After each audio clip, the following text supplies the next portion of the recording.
ರಾಹುಲ್ ಗಾಂಧಿಯವರು ಇವತ್ತು ಕೋರ್ಟ್ಗೆ ಕಾನೂನಿಗೆ ಗೌರವವನ್ನು ಕೊಟ್ಟು ಇವತ್ತು ಬಂದಿದ್ದಾರೆ. ಬಿಜೆಪಿಯವರು ಏನು ಯತ್ನಾಳ್ ಸ್ಟೇಟ್ಮೆಂಟು 2,500 ಕೋಟಿ ಚೀಫ್ ಮಿನಿಸ್ಟರ್ ಪೋಸ್ಟ್ ಏನಿದೆ ಅಂತ ಹೇಳಿದರು. ಜೊತೆ ಕೆಲವು ಮಾಧ್ಯಮದಲ್ಲಿ ರೇಟ್ ಕಾರ್ಡ್ ಹಾಕಿದರು. ಆ ರೇಟ್ ಕಾರ್ಡ್ನ ನಾವು ವಾಪಸ್ಸು ರೀಪ್ರೊಡ್ಯೂಸ್ ಮಾಡಿ ಅಡ್ವರ್ಟೈಸ್ಮೆಂಟ್ ಕೊಟ್ಟಿದ್ದು. ಅದು ಸರಿಯೋ ಸರಿ ಇಲ್ಲೋ ಅಂತೇಳಿ ನಾವೆಲ್ಲ ಕೇಸ್ ಹಾಕಿದ್ದಾರೆ. ಆದರೆ ಸುಮ್ಮನೆ ಬೇಕು ಅಂತ ರಾಹುಲ್ ಗಾಂಧಿ ಅವ್ರನ್ನ ಡ್ರ್ಯಾಗ್ ಮಾಡಿದ್ದಾರೆ. ರಾಹುಲ್ ಗಾಂಧಿ ಯಾವುದಕ್ಕೂ ಪಾರ್ಟಿನೂ ಅಲ್ಲ. ಅವರು ಈ ವಿಚಾರನ ಅಡ್ವರ್ಟೈಸ್ಮೆಂಟ್ಗೆ ಸೈನು ಹಾಕಿರಲಿಲ್ಲ. ಅವರು ಪಾರ್ಟಿ ಆಫೀಸ್ ಬೇರೆಯವರು ಅಲ್ಲ, ಏನೂ ಇಲ್ಲ. ನನ್ನ ವಿರೋಧ ಪಕ್ಷದ ನಾಯಕರು ಸಂದರ್ಭದಲ್ಲಿ ಆಯಿತು, ಅವರು ಕೇಸ್ ರೈಟೋ ರಾಂಗೋ ಕೋರ್ಟು ತೀರ್ಮಾನ ಮಾಡ್ತದೆ ಮುಂದಕ್ಕೆ. ಬಟ್ ರಾಜಕೀಯಕ್ಕೋಸ್ಕರ ಮಾಡಿದ್ದಾರೆ. ಬಟ್ ಒಂದು ಅವ್ರು ತಿಳ್ಕೊಳ್ಬೇಕು, ಇಂಥದ್ದು ಬೇಕಾದಷ್ಟು BJP ಅವ್ರದ್ದು ಪಟ್ಟಿ ಇದೆ. ನಾನೀಗ ಅದನ್ನು ಮಾತಾಡೋಕ್ಕೆ ಹೋಗೋದಿಲ್ಲ, ಬೇರೆ ಸಂದರ್ಭದಲ್ಲಿ ನಾವು ಚರ್ಚೆ ಮಾಡ್ತೇವೆ. ಸೊ ಅನಾವಶ್ಯಕವಾಗಿ ತೊಂದರೆ ಕೊಡಬೇಕು ಅಂತ ಬರೀ ದ್ವೇಷ, ಸೇಡು ಇದೇ ಅವರ BJP ಅವರಲ್ಲಿ ತುಳುಕ್ತಾ ಇದೆ. ಅದಕ್ಕೆ ಇಂಥದ್ದು ಒಂದು ಉದಾಹರಣೆ. ಸೊ ಆದರೂ ರಾಹುಲ್ ಗಾಂಧಿಯವರು ಬಂದು ರಾಜೀವ್ ಗಾಂಧಿ ಅಂತಿದೆ, ರಾಹುಲ್ ಗಾಂಧಿಯವರು ಬಂದು ಇವತ್ತು ಅವರು ಬಂದು ಕೋರ್ಟ್ಗೆ ಅಟೆಂಡ್ ಮಾಡಿ DK ಸುರೇಶ್ ಅವ್ರಿಗೆ ಬೇಲ್ ಕೊಟ್ಟಿದ್ದಾರೆ.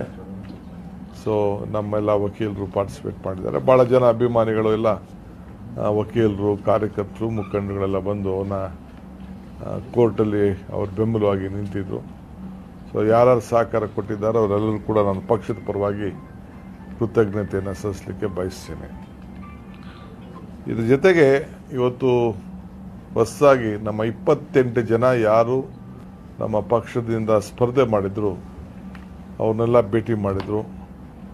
9 ಜನ ಹೊಸ MP ಗಳನ್ನೂ ಭೇಟಿ ಮಾಡಿದ್ರು. ಅವ್ರಿಗೆ ಅಭಿನಂದನೆ ಸಲ್ಲಿಸಿದ್ರು. ಜೊತೆಗೆ ಅವ್ರು ಯಾವ ರೀತಿ ಕೆಲಸ ಮಾಡಬೇಕು ಅನ್ನೋದು ಅವ್ರಿಗೆ ಕಿವಿ ಮಾತನ್ನು ಹೇಳಿದ್ರು. ನೀವು MP ಆಗಿ ಇವತ್ತು ಗೆದ್ದಿದ್ದೀರಿ, ಎಲ್ಲ ಯಂಗ್ಸ್ಟರ್ಸು ಹೊಸಬ್ರಿದ್ದೀರಿ, ನಿಮ್ಮ ಕ್ಷೇತ್ರ ಮಾತ್ರ ಬಿಡಬಾರ್ದು. ನೀವು ಆದಷ್ಟು ಬೆಂಗಳೂರನ್ನ ಅವಾಯ್ಡ್ ಮಾಡಬೇಕು, ದೆಹಲಿ ಅವಾಯ್ಡ್ ಮಾಡಬೇಕು, ಪಾರ್ಲಿಮೆಂಟಲ್ಲಿ ಇದ್ದಾಗ ಮಾತ್ರ ನೀವು ಇರಬೇಕು. ಬೇರೆ ಸಂದರ್ಭದಲ್ಲಿ ನೀವು ನಿಮ್ಮ ಕ್ಷೇತ್ರದ ಜನತೆ ಸಂಪರ್ಕದಲ್ಲಿ ಇರಬೇಕು.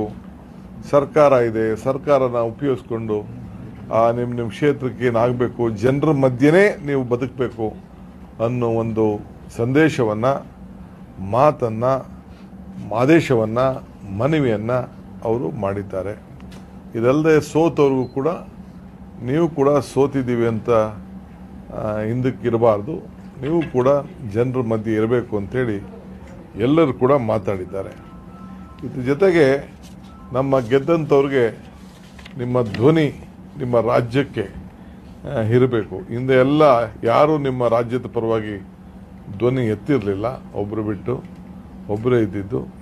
ನೀವೆಲ್ಲ ಅನೇಕ ವಿಚಾರದಲ್ಲಿ ನಮ್ಮ ರಾಜ್ಯಕ್ಕೆ ಆಗ್ತಾ ಇರೋಂಥ ಅನ್ಯಾಯ, ತೆರಿಗೆ ಅನ್ಯಾಯದ ವಿಚಾರದಲ್ಲಿ ಏನಾಗಿದೆ, ಆಮೇಲೆ ಏನು ನಮ್ಮ ಕಳಸಾ ಬಂಡೂರಿ ಮೇಕೆದಾಟು ವಿಚಾರದಲ್ಲಿ ಏನು ಅನ್ಯಾಯ ಆಗಿದೆ, ಅದನ್ನು ಪ್ರಾರಂಭ ಮಾಡಲಿಕ್ಕೆ ಏನು ತೊಂದರೆ ಇದೆ, ಜೊತೆಗೆ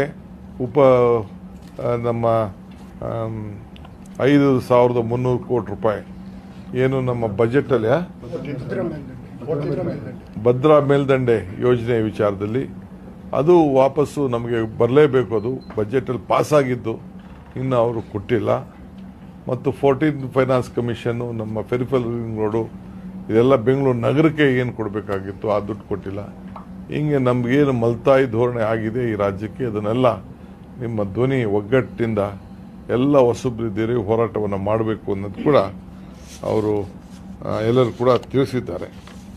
ಆಮೇಲೆ ಏನೆಲ್ಲ ಅನ್ಯಾಯ ಆಗಿದೆ ಅದು ನಮಗೆ ಯಾಕೆಂದರೆ ಲಾಸ್ಟ್ 26